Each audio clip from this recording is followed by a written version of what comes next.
KSRTC ബസ്സിൽ കയറി യാത്രക്കാരെ ഭീഷണിപ്പെടുത്തി ഇറക്കിവിട്ടത് സച്ചിൻ ദേവ് എംഎൽഎ ആവർത്തിച്ച ഡ്രൈവർ യദുകൃഷ്ണൻ. അതേസമയം കാണാതായ ബസ്സിലെ സിസിടിവി ദൃശ്യങ്ങൾ ലഭിച്ചാൽ എംഎൽഎക്കെതിരെ നിയമലംഘനത്തിന് കേസെടുക്കേണ്ടി വരും. ഈ സാഹചര്യത്തിലാണ് മെമ്മറി കാർഡ് കാണാതായതിൽ ദുരൂഹത വർദ്ധിക്കുന്നത്. കെഎസ്ആർടിസി ബസ് ഡ്രൈവറോട് തിരുവനന്തപുരം മേയർ തട്ടിക്കയറിയ സംഭവത്തിൽ ബസ്സിനുള്ളിലെ മെമ്മറി കാർഡ് കാണാതായതിൽ ദുരൂഹതയേറുകയാണ്. മേയർ ആര്യ രാജേന്ദ്രന്റെ ഭർത്താവും എംഎൽഎയുമായ സച്ചിൻ ദേവ് ബസ്സിനുള്ളിൽ അതിക്രമം നടത്തിയെന്ന ആരോപണത്തിൽ സത്യം തെളിയിക്കാൻ കഴിയുന്ന ദൃശ്യങ്ങളടങ്ങിയ മെമ്മറി കാർഡാണ് അപ്രത്യക്ഷമായത്.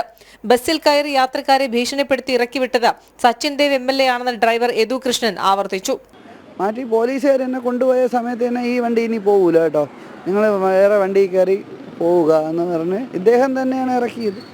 അപ്പം ഞാൻ കേട്ടതാണ്, ഞാൻ ഇറങ്ങിയ ഡോറ് തുറന്ന് പോലീസുകാരൻ്റെ ജീപ്പിൽ കയറുന്നതിന് മുമ്പ് ഇദ്ദേഹം പറയുന്നത് ഞാൻ കേട്ടതാണ്. കെഎസ്ആർടിസി ബസ് തടഞ്ഞ് യാത്രക്കാരെ ഭീഷണിപ്പെടുത്തി ഇറക്കിവിടുന്നത് നിയമലംഘനമാണെന്നിരിക്കെ ദൃശ്യങ്ങൾ പുറത്തു വന്നാൽ എംഎൽഎക്കെതിരെ കേസെടുക്കേണ്ടി വരും.